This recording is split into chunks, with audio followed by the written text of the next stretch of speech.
I was actually just I was looking at my phone this morning, just trying to clear out my notifications. Always a dangerous game. Right.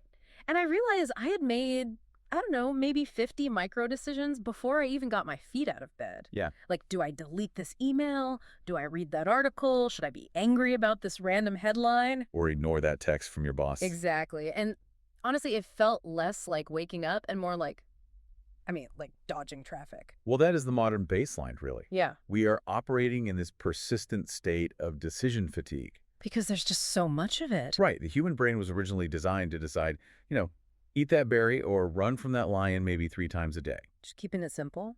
Keep it simple, stay alive.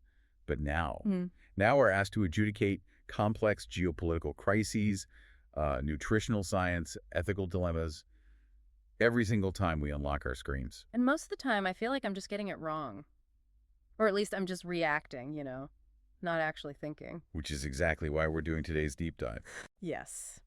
So today we are looking at a pilot from a fascinating project. It's called the Discuria Daily Brief. It's a really unique piece of work. It is. Because it doesn't just hand you the news. It treats the news as a simulation. It's actively testing your decision muscles. And that core thesis of the Discuria project is crucial. They treat decision-making as a physical capability, like a muscle. Use it or lose it. Exactly. If you don't train it, it atrophies. And right now, most of us are just letting algorithms make our decisions for us. Yeah, we really are. So the brief presents these scenarios to you. Some are super mundane, some are historic, and it asks, what would you do? And then it brilliantly breaks down why your instinct was probably entirely wrong. It's humbling. So for everyone listening, we have 3 specific scenarios to walk through today. 3 very different types of pressure. Right. So one is a health scare that I guarantee you probably hit your family group chat recently. One is literally the end of the world, the Cuban Missile Crisis. High stakes. Very high stakes. And the last one is a common media trap that we all fall for constantly. And the goal here, for you listening, isn't just to memorize the facts of these stories. We want to extract the mental models beneath them. The actual systems. Yes, the systems. Whether it's the biology of a mouse study or the game theory of nuclear war, understanding the mechanism is how you stop drowning in all this noise. So let's start with the low stakes one, although I gotta say, it sure didn't feel low stakes when I first saw it. It never does in the moment. The Discuria brief starts with a scenario about coffee. Ah, yes. The classic caffeine panic. Okay, so let me set the scene for you. You're scrolling on Monday morning. You see a headline from a major outlet. New study confirms coffee linked to cancer. Terrifying. Right. It's got 50,000 shares. It's trending.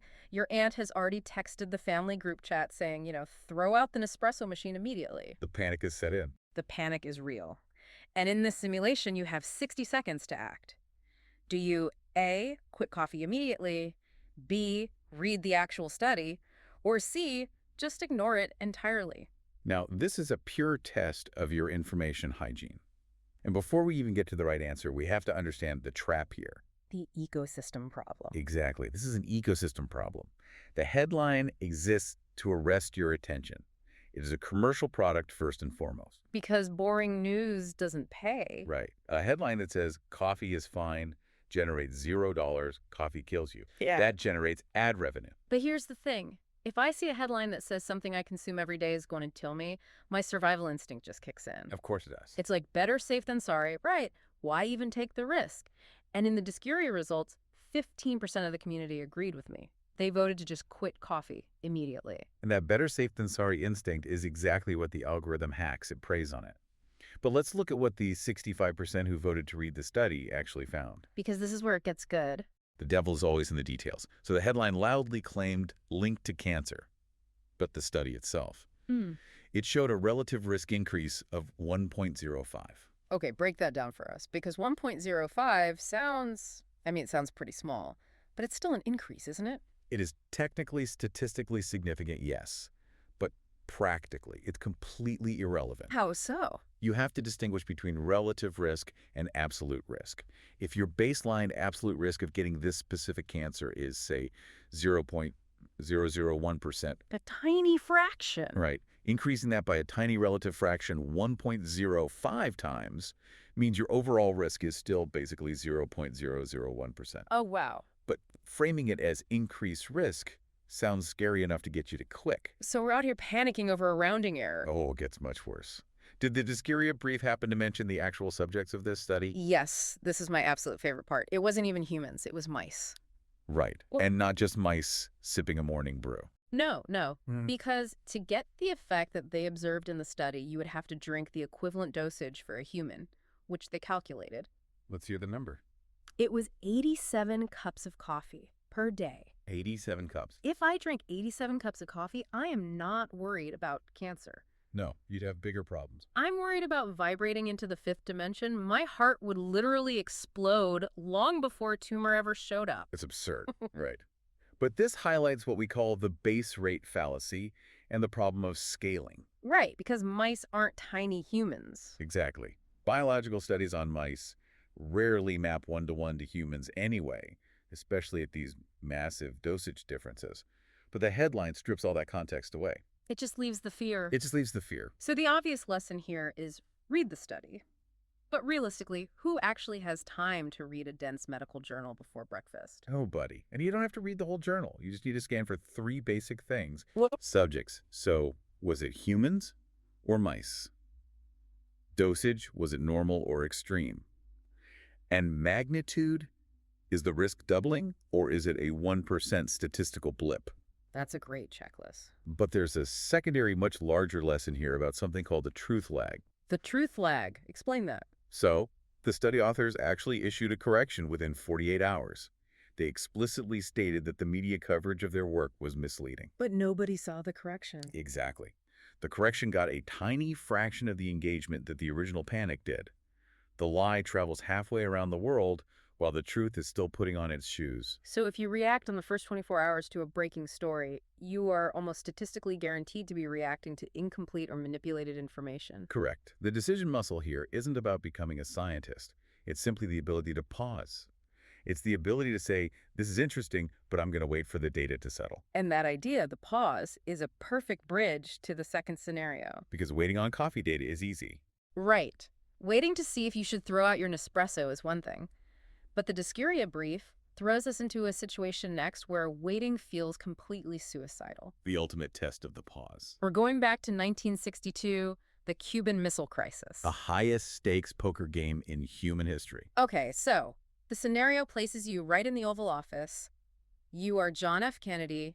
It's October. Spy planes have just spotted Soviet nuclear missiles in Cuba, 90 miles from Florida. 90 miles away. Your generals are screaming that this is a direct act of war. They want an immediate airstrike to destroy the silos before they become operational. You have hours, not days. The pressure in that room would be unimaginable. And in the Discuria simulation, 20% of participants pushed the button. They chose the airstrike. And honestly, you can sympathize with them.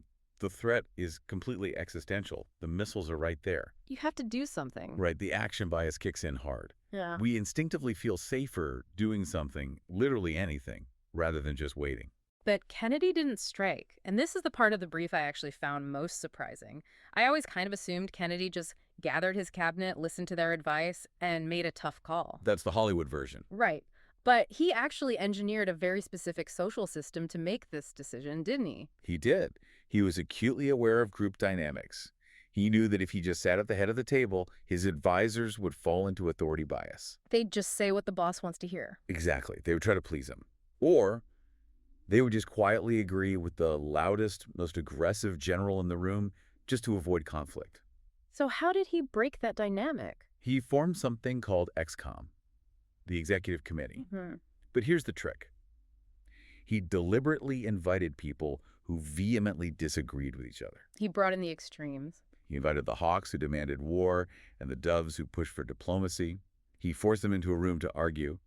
And then, crucially, and this is the genius part, he stopped attending his own meetings. He just left the room. He removed his own authority from the equation entirely. He knew his presence would distort the data. That is wild. He needed them to viciously fight it out and find the flaws in each other's logic without anyone trying to impress the president. That takes a staggering amount of ego suppression to essentially admit, I am the barrier to the truth here. It literally saved the world. Because in those heated leaderless debates, they realized something terrifying. An airstrike was not a clean solution. Because they might miss. Yes, they might miss a few missiles. And if even one survived the strike, it would immediately be fired at the U.S. The strong option, the airstrike, was actually a suicide pact. So instead of the strike, they came up with the naval quarantine. Which is really just a polite diplomatic word for a blockade. Right, because legally, a blockade is technically an act of war. Exactly, it's semantic jujitsu. But think about what the blockade actually achieved in that moment. It didn't remove the missiles, not immediately. It just stopped the Soviet ships from bringing new ones in. It bought time. It was a strategic pause on a global scale. Mhm. It created a 13-day window where the diplomats actually had room to talk. It created decision space. Decision space. Yeah. If Kennedy had given in to the immediate pressure to act, to drop bombs, we wouldn't be here. But there's a darker side to this story that the brief touched on, and I think we have to talk about it. The public narrative is that Kennedy stared down the Soviets and they blinked. The classic American victory story. Right. But the reality involved a secret deal. Yes. And this is the pill that's often the hardest to swallow.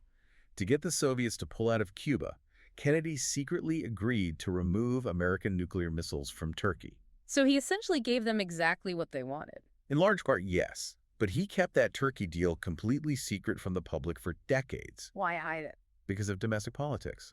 If the American public knew he had traded missiles for missiles, he would have looked incredibly weak. His political opponents would have crucified him as an appeaser. So the morally correct decision, the one that saved humanity, required him to look weak to his own people. That is the ultimate test of a decision muscle. Are you willing to take the reputational hit to get the right outcome? That is profound. The 20% in the Discuria simulation who chose the airstrike. They wanted the emotionally satisfying victory. They wanted to look strong. But Kennedy chose to look tough publicly while acting pragmatically in private. It's the difference between winning the argument and actually solving the problem. That is such a crucial distinction. And in our highly polarized world today, we are completely obsessed with winning the argument. We want the airstrike. We want that viral tweet that utterly destroys the other side. But real life isn't Twitter. No. Usually, the actual solution requires a messy, quiet compromise that nobody gets to celebrate.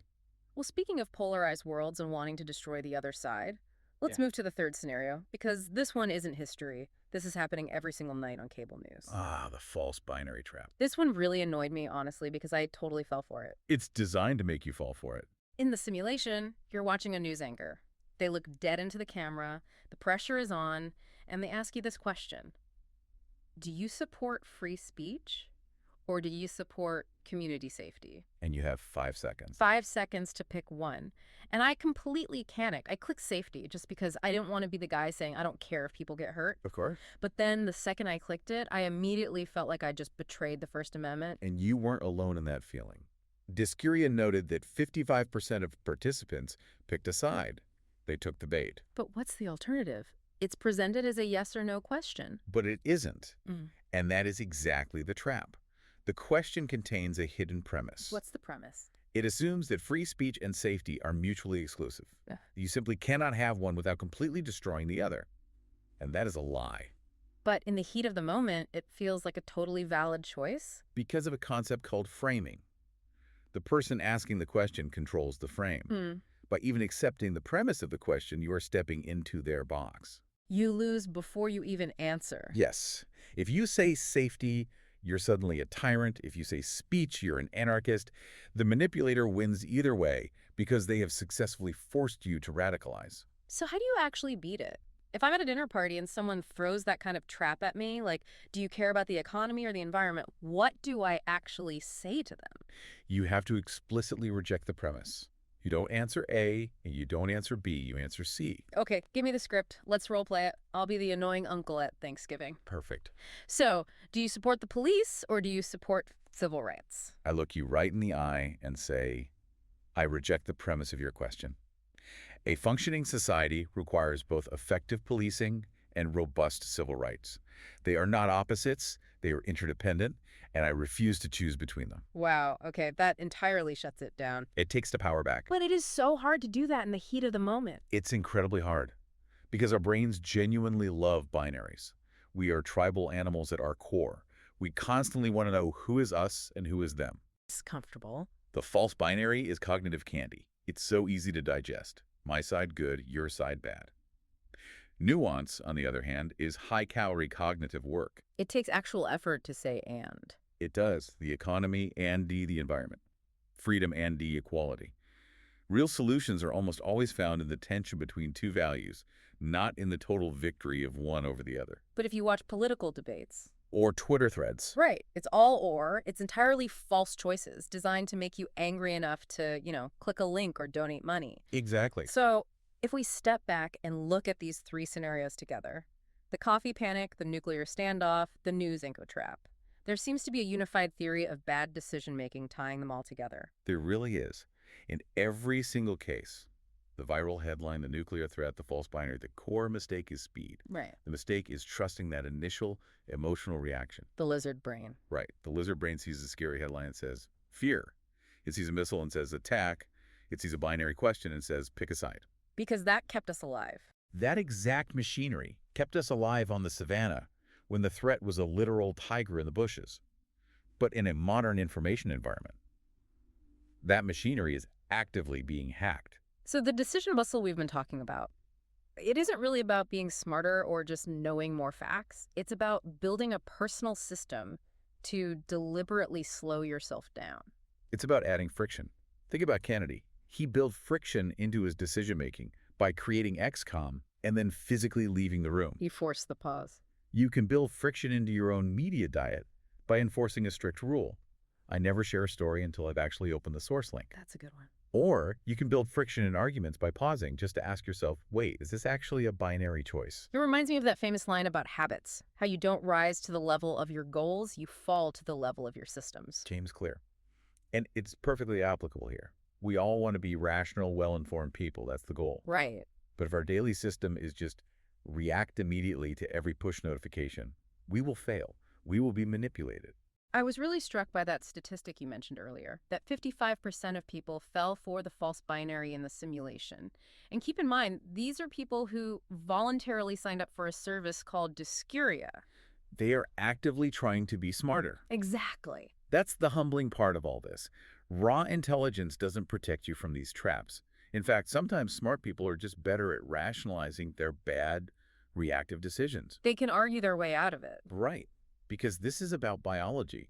We are fighting millions of years of evolution that constantly screams at us to simplify a complex world. So we've got our mental workout plan for the day. Number 1, check the source. Beware the 87 cups of coffee mouse study. Weigel. Number 2, create decision space. Remember that sometimes the strongest possible move is a pause.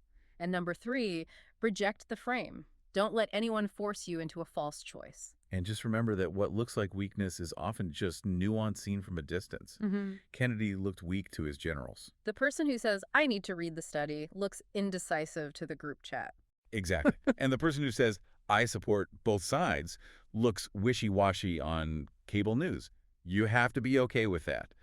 The most genuinely confident people are the ones who don't feel the need to rush. That is a great perspective. Mm-hmm. Now, I want to leave everyone listening with something to actually do, not just something to think about. A practical application. Right, because we talked about how 55% of people failed that binary simulation when absolutely nothing was at stake. It was just a game. No money, no career impact. So here is the question for you to mull over today.